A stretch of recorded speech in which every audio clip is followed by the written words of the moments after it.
Bismillahirrahmanirrahim. Assalamualaikum warahmatullahi wabarakatuh. Pada kesempatan ini, sahabat podcast Suarenjani, ada tamu spesial saya ini, yaitu bersama Bapak Khairul Ihsan MH.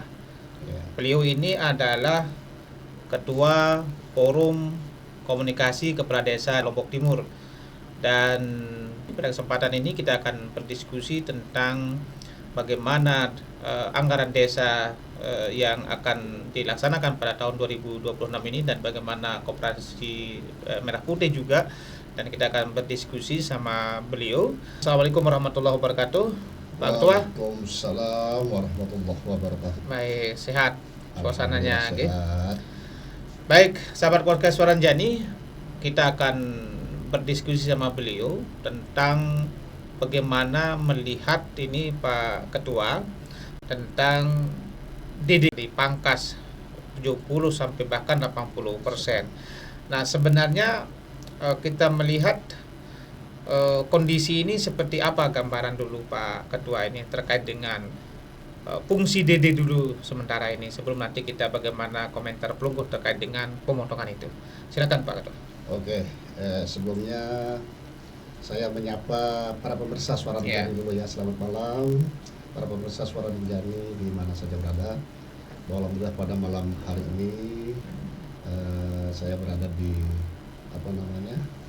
di ruangan podcastnya ini, berbincang-bincang sejenak kaitannya dengan bagaimana strategi kaitannya dengan anggaran dana desa. Ini yang perlu kita bincang-bincang sejenak ya. Oke. Ya. Jadi memang kita dalam berdesa saat ini, terutama kaitannya dengan porsi anggaran di dana desa di tahun 2026 ini ibarat sepertinya kita simalakama ya, kena mundur kena. Kenapa saya katakan begitu? Karena tidak seperti anggaran tahun-tahun sebelumnya. Karena sekarang ini semua memang bukan saja marwah daripada kita berdesa kembali ke otonomi desa sesuai amanah undang-undang desa, tapi sekarang lagi ini tersandra lagi kewenangan desa maupun marwah desa itu dengan program-program atau kebijakan-kebijakan memang yang boleh dikatakan dalam tanda kutip tidak pro desa. Ini persoalan di tahun 2026 ini. Oke, itu melihat Pak Ketua itu seperti apa sehingga bisa tidak full kewenangannya di desa itu? Dari mana bisa dilihat itu? Nah, kita melihat dari kebijakan-kebijakan yang sangat tersentralisasi sekarang ini. Bukan lagi sifatnya otonomi itu berlaku untuk kalangan kita di desa, seperti marwah yang ada di dalam amanah undang-undang desa itu sendiri. Berarti dulu yang dicanangkan dulu kalau tidak salah di zamannya Presiden Jokowi itu membangun dari desa itu bagi sinkronisasi seperti apa sekarang ini? Nah, itu yang kita lihat secara secara objektif saja. Bahwa di zamannya Pak Jokowi selaku presiden saat itu ada yang namanya nawacita ya. Kalau sekarang di zamannya Pak Prabowo astacita. Nah, ini yang agak kontradiktif sekali. Sekalipun memang ada berapa program-program strategis yang memang ada terabaikan di situ. Tapi sebenarnya marwahnya tidak jauh beda. Cuman persoalannya sekarang ini dari porsi sisi anggaran ini memang kewenangan kita ini jauh dari harapan. Kenapa itu jauh? Bagaimana itu Pak Ketua dibilang jauh itu seperti apa itu? Nah, ini yang menjadi pertanyaan kita sampai saat ini. Kenapa seperti itu gitu loh? Artinya apa? Karena ada kebijakan-kebijakan strategis yang sudah kita memang rencanakan, yang sudah kita programkan, ini kan semua tidak akan jalan. Padahal itu adalah program yang memang harus diintervensi lewat program-program dana desa ini. Berarti semua sekarang ini menunggu komando di pusat dong? Jelas semuanya muaranya di pusat. Berarti dampak daripada pemotongan ini seperti apa? Sangat berdampak sekali terhadap keberadaan kita di berapa persen itu Pak Kepala? Pemotongan ini hampir 80%. Dari Rata-rata lah. Total vagu anggaran dana desa yang ada diterima oleh semua desa di seluruh Indonesia. Oh gitu. Ya. Contoh kecil umpama di satu desa, umpama di desanya Pelungguh, paku dananya DD Kemadu berapa? Kita di pagu anggaran 2025, anggaplah di desa saya, ya, desa di Mas Bagi Kota Baru ya. Itu kita mendapatkan di tahun anggaran 2025 itu sebesar 1.245.000.000. 1.245 juta. Sekarang di 2006, Sekarang 2026 hanya mendapatkan 373. Itu pun untuk rata di semua desa mandiri. 373 juta. Sisanya itulah yang terpangkas, tersandra. Itu untuk apa nanti? Ya, hajatannya katanya untuk ini, untuk program strategis Koperasi Desa Merah Putih. Oh itu. Ya. Berarti sekarang dengan kondisi sekarang ini dan desa tidak terlalu diberi wewenang untuk merancang program kalau begitu. Jelas, makanya percuma kita melakukan musyawarah dusun, musyawarah desa, musyawarah bangdes, musyawarah apalah, itu kan omong kosong karena ini semua tidak akan linier dan sinkron dengan apa yang sudah menjadi program-program kita di. Berarti semua desa itu harus dicekoki dengan program di pusat sekarang. Betul, sangat betul sekali itu. Semua dicekokin oleh program-program. Berarti aspirasi desa masyarakat itu sekarang bagaimana? Tidak terakomodir. Nah, ini bagaimana ini membahasakan di desa, di masyarakat nih Pak Kepala? Nah, ini yang menjadi dilema kita di tahun anggaran 2026 ini. Iya. Sementara masyarakat ini tidak mau tahu itu. Yang apa yang sudah menjadi target usulannya dan yang sudah menjadi rencana program yang akan turun ke masyarakat itu sudah mengharap-harap masyarakat. Sementara di 2000 tidak bisa kita diskusi apa-apa. Membangun pun tidak bisa karena terfokus ke Koperasi Desa Merah Putih ini untuk infrastruktur. Oke, berarti sekarang ini dengan jelas bahasa kata saya melihat tadi kalau anggaran yang disebut sama Pak Kepala tadi itu hampir berapa ratus juta lebih dipangkas, 900 jutaan, hampir 900-an. Ini desa ini sekarang ini seperti apa dong dia? Apakah dia bisa mandiri dengan keadaan ini? Seperti yang kalau saya dengar dari statementnya Pak Kadis PMD Pak Hambali ya, kepala desa harus inovatif dong. Itu modelnya seperti apa nanti? Nah, inilah makanya artinya statement beliau itu kan tidak menyampaikan objektivitas dengan fakta yuridis yang ada di bawah. Bahwa kondisi kita di bawah itu kan kita disuruh berinovasi. Ya, bagi desa yang punya aset besar, tidak masalah. Tapi bagi PADS. desa yang tidak punya PADS yang besar kan nonsen ini. Apanya mau kita inovasikan? Sementara kita sangat tergantung kepada dana desa ini. Memang dana desa inilah yang paling strategis untuk kita melakukan pembangunan di skala bidang. Berarti tidak ada dong sekarang di 2026 ini desa itu membangun fisik? Tidak ada, karena sudah tersandra oleh Koperasi Desa Merah Putih ini. Oh gitu. Koperasi Merah Putih ini apakah ini bagian daripada program pusat atau memang ini dihajatkan memang untuk program disinergikan dengan desa? Ya, ini sebenarnya kalau kita bilang sinergikan mestinya kan harus berdasarkan kajian-kajian yang matang. Artinya apa? Mestinya jangan membuming dulu. Paling tidak melakukan kajian dengan mencoba. Atau pilot project dulu lah. Satu kecamatan mungkin satu atau dua. Satu desa. Jangan disamaratakan semua desa harus membangun 80.000 desa ini. Memang ini program strategis Pak Presiden. Kita bukan menolak, bukan. Kita sangat berterima kasih. Tapi harusnya ada percobaannya. Iya, mestinya harus pengkajian dulu, percontohan pilot project dulu lah.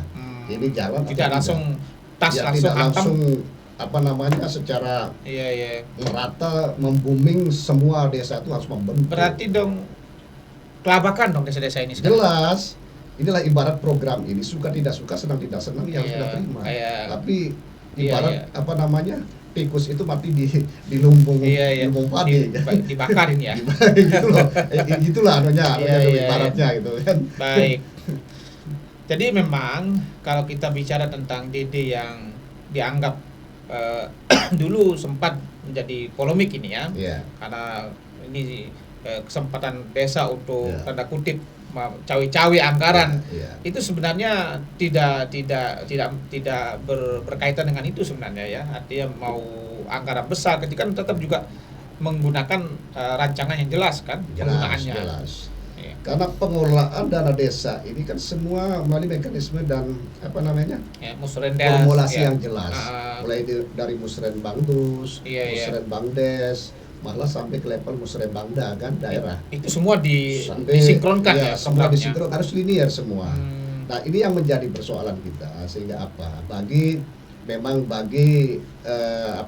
masyarakat atau bagi oknum-oknum yang tidak memahami proses daripada formulasi dan penganggaran dana desa ini, jelas ini kan dipikir kita seenaknya aja menggunakan maunya kepala desa, menggunakan atau membelanjakan dana desa dengan maunya kita kepala desa, padahal itu tidak.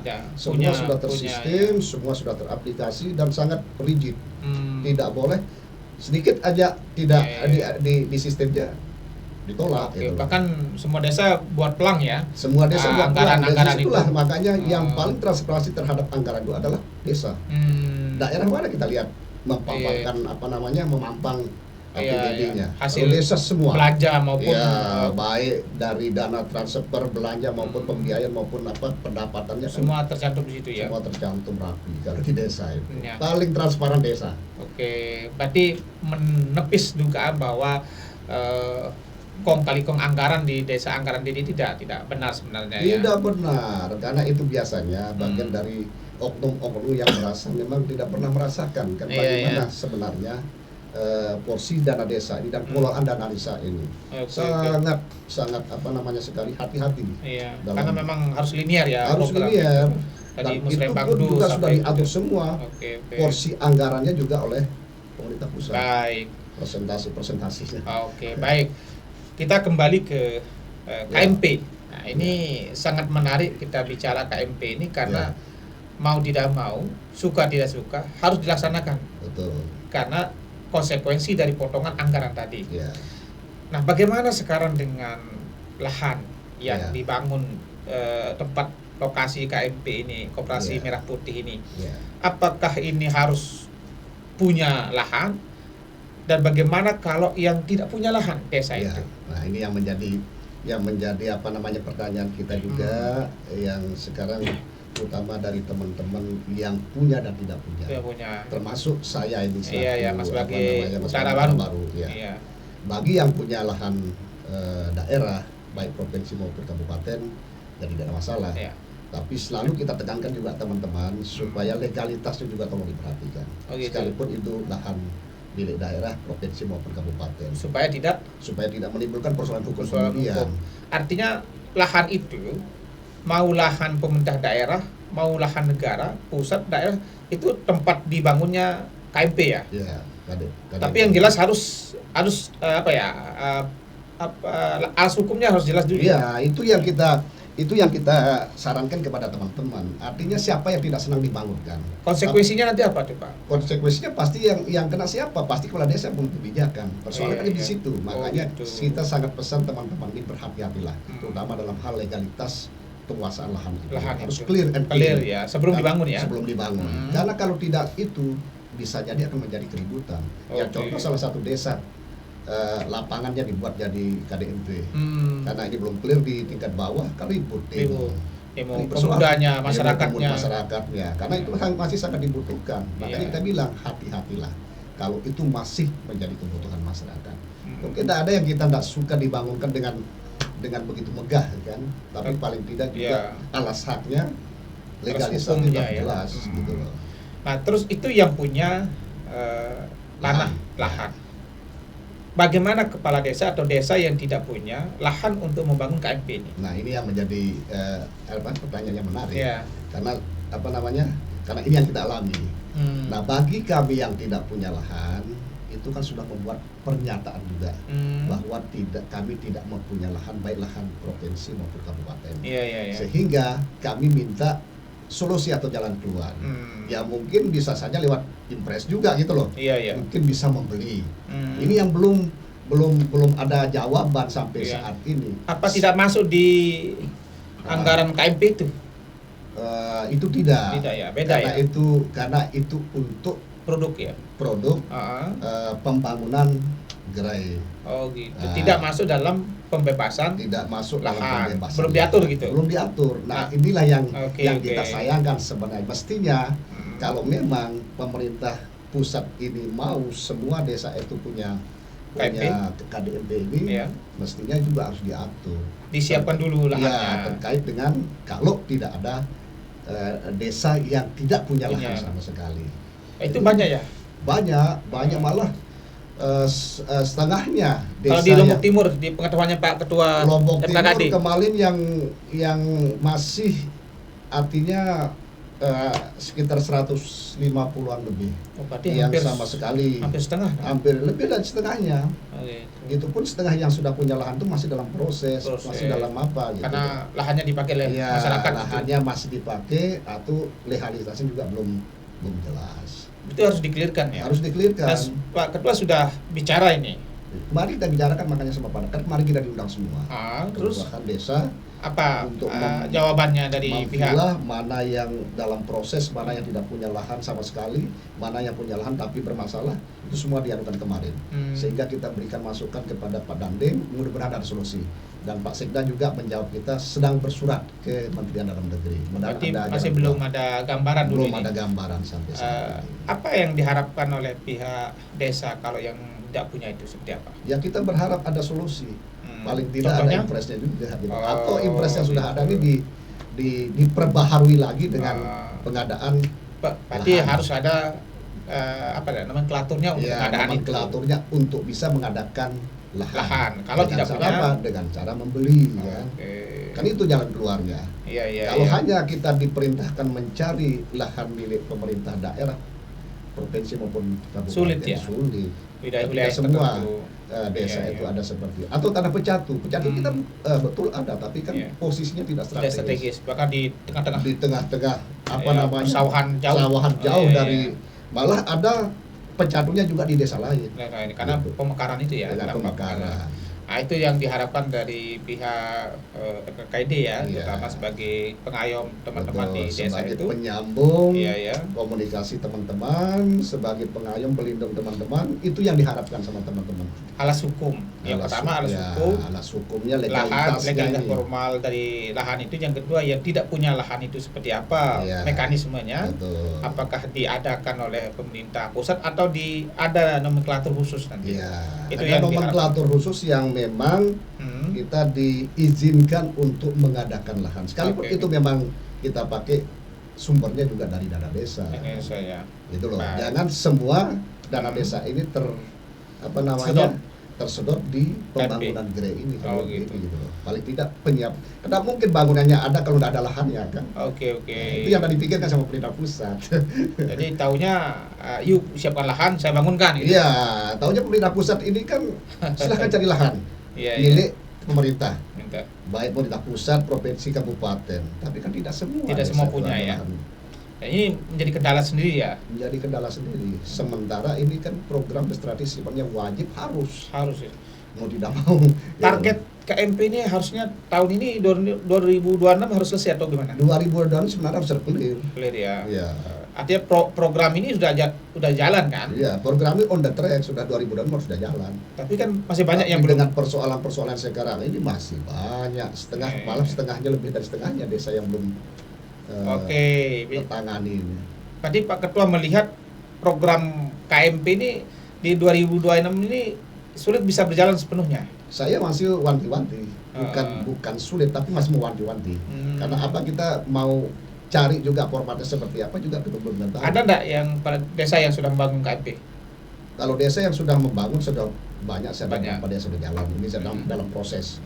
Pengerjaan dan ada yang sampai 60-70%. Iya. Kayak dengan Timur yang paling pertama dia sebentar lagi selesai. Iya. Targetnya 2-3 bulan harus selesai ya. Iya, 2-3 bulan clear lah. Nah, ya masalahnya adalah yang belum punya lahan. Yang persoalannya masih dalam proses dan yang belum punya lahan sama sekali. Iya. Ini yang berat kita adukan pikirin. Berarti sekarang ini pembangunan KMP ini, gedung ini diambil dari dana desa itu sekarang. Dari dana desa. Berarti sudah tersedot dong sekarang ini, sudah mulai dan sudah tersandra sebesar 80%. Makanya dana yang turun sekarang itu bagus sementara itu sebesar 373. Itu yang tertinggi bagi desa mandiri. Hanya untuk Iya, hanya untuk program strategi yang 8 program strategi sebenarnya itu.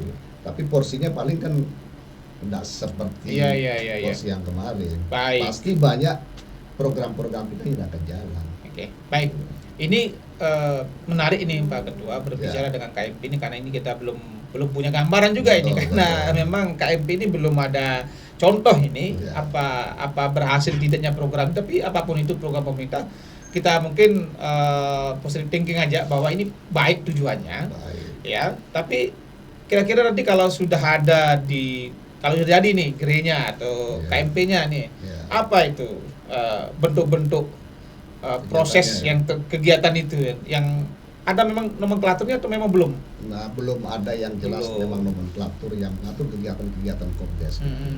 Tapi rencananya memang Kopdes ini sebagai role model untuk mengadopsi pola-pola ini kayak ini loh, Indomaret, Alfamart. Oh gitu. Retail. Ya, kita modern ini. Modern. Oh gitu. Nah, di situ tujuannya memang perintah ini bagus sebenarnya untuk memangkas jalur akses ke masyarakat itu keluarlah, paling tidak mempercepat akses masyarakat juga untuk mendapatkan apa yang menjadi kebutuhan. Seperti apa umpamanya, contoh pupuk. Nah, ini aksesnya langsung nanti distributor penerima ini bisa menjadi berhubungan langsung sama Kopdes ini. Gitu. Dan kebutuhan yang lain kayak LPG 3 kg atau berapa kilogram inilah. Itu juga Kopdes yang akan menyediakan semua. Pokoknya kebutuhan masyarakat itu akan diakomodir oleh Kopdes ini. Memang bagus kan itu yang pemerintah ini bagus.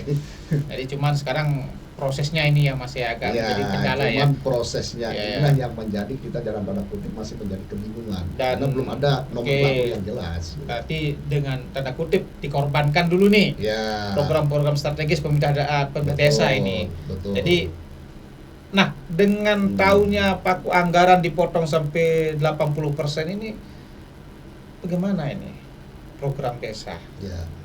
Apakah akan diam menunggu atau memang harus dilakukan sesuai dengan dana yang ada?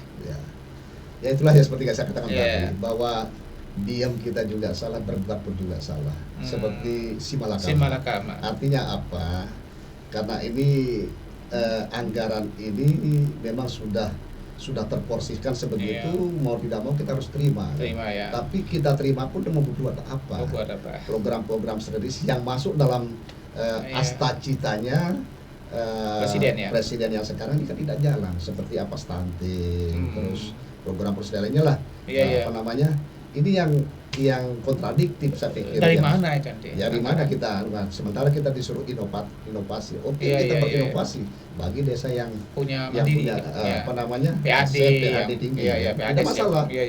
Makanya banyak juga sentilan-sentilan teman, bila perlu dihapus saja dana desa biar kita tidak ada itu loh kan. Tapi kan itu dalam kondisi job aja lah. Baik. Jadi memang itulah kondisinya kita sekarang ini Pak Kades. Jadi memang kondisi ini mungkin perlu diperjuangkan.